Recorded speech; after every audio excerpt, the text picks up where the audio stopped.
Seria Schopenhauer o avô dos incels? Primeira coisa, quem são os incels, para quem não sabe? Incel é uma abreviação de involuntary celibate, ou seja, celibatários involuntários, ou sujeitos que são involuntariamente virgens ou incapazes de fazer sexo ou se relacionar com uma pessoa sexualmente. Essa é uma gíria que vai vir e vai se popularizar principalmente nos últimos anos na internet. E por que eu estou dizendo que Arthur Schopenhauer, o filósofo do século XIX, o pai do pessimismo filosófico, seria avô, nem que seja um avô espiritual dos incels? Bom, vamos primeiro para Schopenhauer, a filosofia de Arthur Schopenhauer. No livro As Dores do Mundo, O Mundo como Vontade de Representação e outros, Schopenhauer entende que o fundo do cosmos, o fundo da realidade, é uma vontade cega que faz sempre com que o mais forte vença o mais fraco. Não há o que fazer para Schopenhauer. Essa é a ordem do universo, esse é o logos do universo que rege tudo. Mais que isso, Schopenhauer acreditava que, como nós produzimos muitos desejos e nós somos pouco capazes, ou é impossível, na verdade, dar conta de todos esses desejos, nós estamos fadados à dor e ao sofrimento. Schopenhauer entendia, inclusive, que o amor era uma trapaça da natureza para a gente continuar se multiplicando, continuar existindo.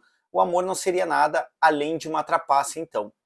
Lembrando, Schopenhauer, além de ter essa teoria de uma vontade que sempre vai subjugar o mais fraco, vai oprimir o mais fraco, de que nós estamos fadados ao sofrimento e à dor porque não conseguimos dar conta dos nossos desejos, ele chega no que filosoficamente a gente chama de niilismo. Niilismo eu já expliquei em outro momento, em vídeos meus, que o niilismo é a teoria que chega ao nada, ou que tem apreço pelo nada, ou entende o nada como fundo da realidade. Se Schopenhauer entende que a vontade ela é cega e não tem o que fazer, nada faz sentido do que eu faça, porque, no fim das contas, eu sendo um sujeito fraco ou mais fraco que outros, vou ser sobrepujado, vou ser esmagado por eles.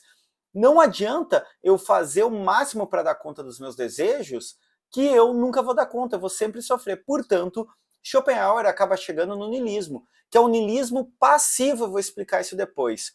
E o que isso tem a ver com os incels? Bom, os incels eles chegam numa visão de mundo também determinista, ou seja, não tem o que fazer, e isso é importante, peguem essa palavra, a essência do mundo, a essência da realidade é a falta de sentido, a falta de horizonte. Os incels, eles vão acreditar que há traços biológicos, ou seja, essenciais, operam como essência, ou seja, não tem como mudar, que faz com que 20% dos homens sejam o que eles chamam de shads, ou de sujeitos alfa ou sigmas, que são atraentes sexualmente para as mulheres. Os outros 80% no qual eles se incluem não são, eles são beta, são todo alfabeto grego para isso. Bom, eles entendem que não tem o que fazer, inclusive há traços essenciais, porque estariam no quê? No crânio, o crânio teria elementos que explicariam por que um homem é shed, por que um homem é desejável sexualmente para as mulheres, e nessa visão, abrindo parênteses, tanto os incels que são masculinistas, como os grupos masculinistas que nem sempre são só compostos por incels, colocam de fundo mulheres são interesseiras, mulheres são seres com menos dignidade, eles não têm respeito pelas mulheres e eles colocam as mulheres como esse ser interesseiro que no fim das contas vai encontrar um homem beta ou mais abaixo, ou seja, o sujeito que não é atraente para elas, para sustentar. Essa é a teoria masculinista, em outro momento eu posso falar melhor.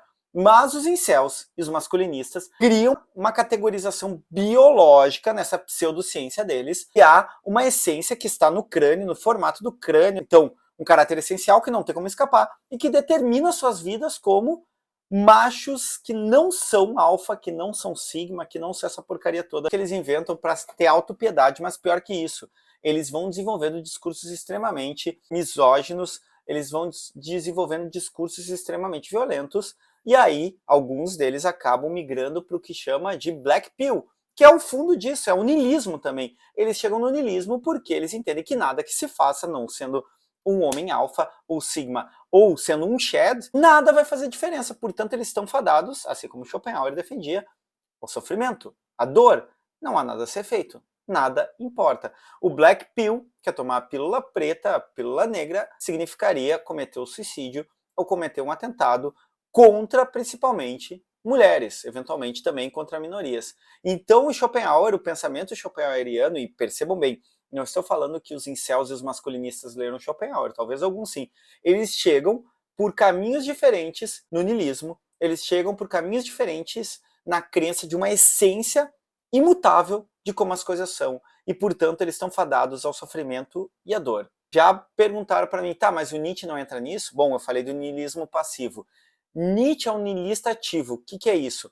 O Schopenhauer ele reconhece que tem essa vontade cega no mundo e não tem como mudar. Então não tem o que fazer. É um niilismo passivo, aceita.